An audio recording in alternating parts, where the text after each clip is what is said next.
J'ai un projet, une institution qu'on appelle Vision Diamant. Vision Diamant qui a pour objectif de sensibiliser, de partager des astuces, d'aider les gens à accéder au bien-être. Et le bien-être, c'est la santé la plus optimale, qui est physique, mentale et financière. Donc, on fait depuis quelques mois des vidéos sur nos différents canaux. Et depuis quelques mois, on a décidé d'aller aussi sur le terrain, parler aux uns aux autres et puis essayer de voir comment on peut les aider à se sentir mieux et à vieillir dans de bonnes conditions. Donc, pour le mois de mai, je dis c'est le mois de la fête des mères. Donc, j'ai décidé de faire des activités spécialement avec les femmes. J'ai réfléchi, je me suis dit qu'est-ce qui pourrait vous intéresser? Et puis, j'ai choisi ce thème. Guérir le cœur, alléger l'âme pour une vie plus paisible. Parce que quand le cœur est chargé de certaines émotions qui ne sont pas toujours très saines, on n'est pas très épanoui, on ne vit pas la vie de manière la plus légère, la manière la plus agréable possible. Donc, c'est pour ça que j'ai choisi ce sujet-là. Donc, chacun de nous se pose les questions que je vais énumérer tout à l'heure. Et je suis sûre que parmi nous, il y en a qui gardent une douleur au fond d'elle à cause de quelque chose que quelqu'un lui a fait. Et que la douleur est là depuis, ou bien de la culpabilité. La culpabilité peut-être par rapport à quelque chose qu'on a fait, ou bien à quelque chose qu'on aurait voulu faire qu'on n'a pas fait. Cette culpabilité-là aussi peut rester en nous et nous peser. Ou bien on a un secret, on n'ose pas le dire, ça nous pèse depuis des années et ça nous empêche d'avancer. Ça aussi, c'est un problème. Et je souhaiterais qu'aujourd'hui, on décide de se libérer de tout ça. Pour pouvoir, parce que comme je dis, la santé, elle est aussi mentale. Si on a un poids, on ne se rend pas compte à quel point ça nous enchaîne, ça nous tire vers le bas. Donc aujourd'hui, là, au sortir d'ici, nous tous, on doit se libérer de tout ce qui ne va pas, tout ce qui est passé et on doit aller vers l'avant. Donc on va demander à Allah, subhanahu wa ta'ala, de nous aider à guérir de nos blessures. Donc j'ai mis une citation d'Éric Emmanuel qui dit que notre passé n'a que le poids que nous lui laissons. Comment j'entends cette citation-là? Parce que quand on veut aller de l'avant, on doit se défaire du passé. Le passé, oui, juste pour se souvenir, pour ne pas faire les mêmes erreurs. Mais on ne doit pas rester focalisé sur le passé. Imaginez quand nous montons dans une voiture, la voiture va de l'avant ou la voiture va en arrière. Ça va devant, non? Maintenant, quand on est dans la voiture, il y a un grand pare-brise devant. Il y a des petits rétroviseurs sur le côté. Les rétroviseurs sont tout petits. Juste pour se souvenir un peu, ne pas replonger dans les mêmes erreurs. Mais tant que tu restes focalisé sur le rétroviseur, tu n'avances pas. Parce que quand tu fais tu regardes le rétroviseur, c'est que généralement tu en marches arrière. Et si on veut avancer, on doit laisser le rétroviseur. Le rétroviseur, qu'est-ce qu'il y a dans le rétroviseur? C'est le passé. Donc c'est ce qu'on va faire aujourd'hui. C'est libérer de tout ce qui est négatif. Quelles sont les blessures que nous traînons avec nous? Un enfant qui a changé de comportement, qui se comporte mal, ou bien on peut se sentir seul. Souvent on est entouré, mais on a l'impression que personne ne nous comprend. Personne ne nous gère.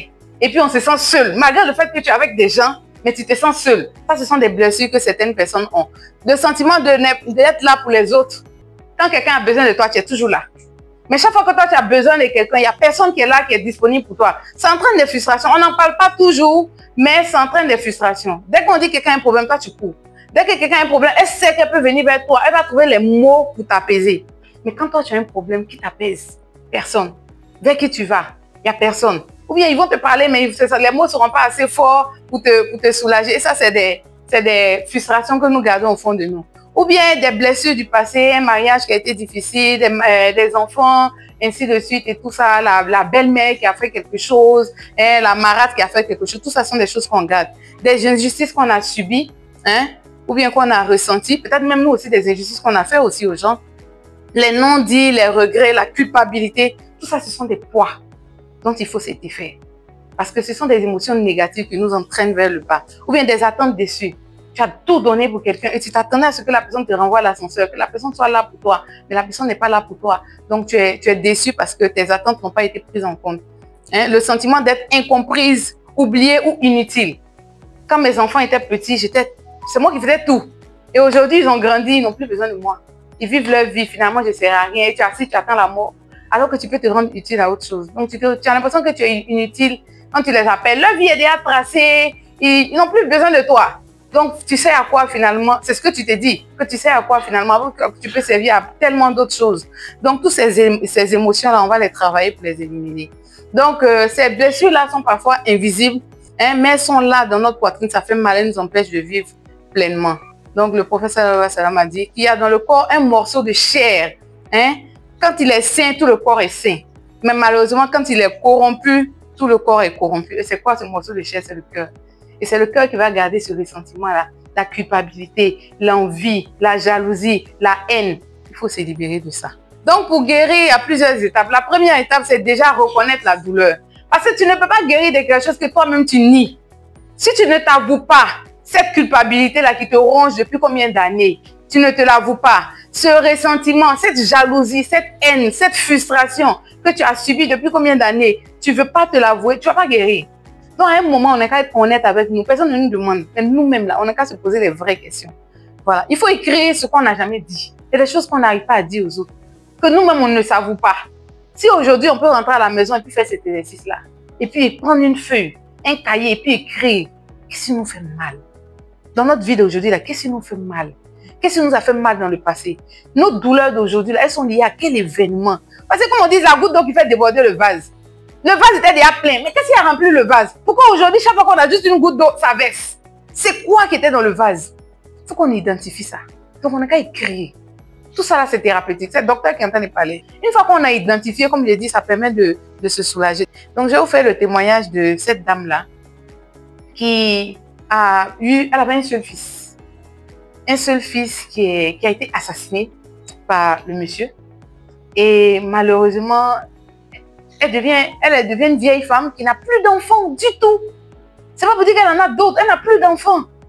Et on fait les enfants parce qu'on s'est dit, dans nos vieux jours, ils vont prendre soin de nous. Mais tu n'as plus personne pour prendre soin de toi. Imaginez un peu la douleur qu'elle peut ressentir. Donc quand ils sont partis au tribunal, elle a dit au juge que c'est un animal. Il mérite la peine de mort. Ainsi de suite, on a dû même la maîtriser et tout, tellement il était agité et tout. Donc le juge avait peur, mais lui, je pense qu'il était dans un état pas bien au moment où il faisait le délit. Donc il allait en prison. Mais elle a vécu dans cette haine-là. Et comme je dis, ça crée des maladies. Donc des maladies ont commencé à apparaître dans son corps et tout. Elle allait très mal, désespérée. Elle est seule au monde, elle a tout perdu, il n'y a plus d'espoir. Elle est vraiment pas bien. Et puis, comme chez nous on dit aussi, quand tu restes toujours à terre, je vous ai dit, on a le droit de pleurer, mais on ne reste pas à terre, on se lève après. Ouais. Donc elle a, à force de pleurer, de ne pas pouvoir trouver la force en elle de se lever et puis de pardonner. Son fils même a fini par lui apparaître. Je dis que vraiment, il faut te libérer. Je t'aimais, qu'est-ce que j'aimais chez toi? C'est ta joie de vivre. Mais je ne vois plus ton sourire. Je ne te vois plus faire tes activités. Tu as tout arrêté. Tu as tout arrêté. Qu'est-ce que tu veux que moi je ressente? Reprends ta vie. Je veux te voir vivre, je veux te voir épanouie. C'est pas parce que tu m'auras oublié. Mais j'aime la mère épanouie que tu étais. Et là, je ne te reconnais plus. C'était, okay. Si mon fils a dit ça, il faut que je me réveille. Donc elle a commencé à se reprendre. Elle a commencé à décider d'aller mieux et tout. Puis elle dit, il faut qu'elle aille voir le gars là en prison. Peut-être que ça va l'aider. Elle est partie toujours avec la colère, hein. Mais elle arrive à la prison là-bas et puis bizarrement, quand elle a vu, sa colère est descendue. Mais il a eu peur. Il n'a pas voulu la recevoir parce qu'il s'est dit que celle-là va venir me frapper et ainsi de suite. Mais sa colère est descendue d'un coup. Elle a regardé l'enfant et puis elle a pris dans ses bras. Elle a commencé à pleurer. Elle n'a rien compris. Elle a commencé à pleurer.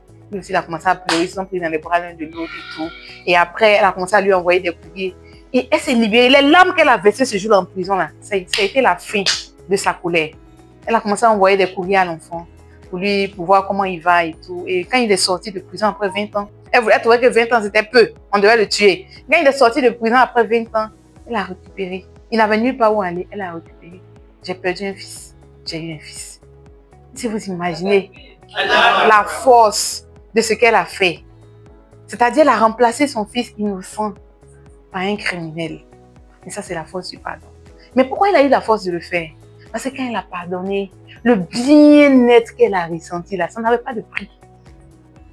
Ça n'avait pas le prix. Elle s'est rendu compte que toutes ces 20 dernières années, j'avais arrêté de vivre alors que je pouvais vivre. Donc aujourd'hui, elle et le jeune homme, ils parcourent les hôpitaux, ils vont parler aux gens sur le pardon.